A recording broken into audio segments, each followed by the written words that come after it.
is Moses and today I want to make a volcano experiment. First, I will tell the ingredients. There's a water,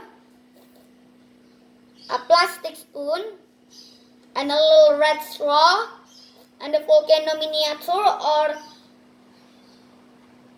like a toy. And this is the plate, a plastic plate, and another plastic spoon, and baking soda and citric acid. Let's start making the volcano.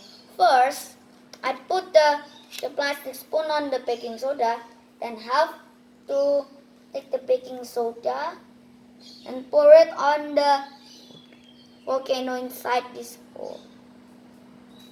Okay, carefully. Then I have to fill it up. That's enough. And now the citric acid.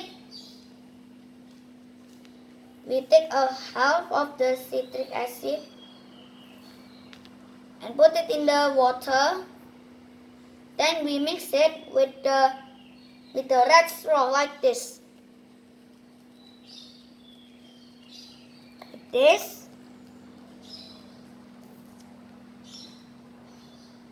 Then we pour it on the volcano, but be very careful.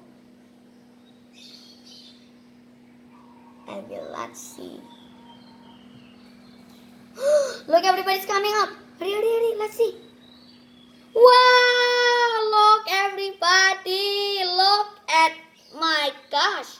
See, there's a bubble and it's coming out from the lava. So cool. Okay, that's all the experiment about the volcano experiment. Thank you very much for watching my video. And subscribe and click the like button if you like my video. Bye bye.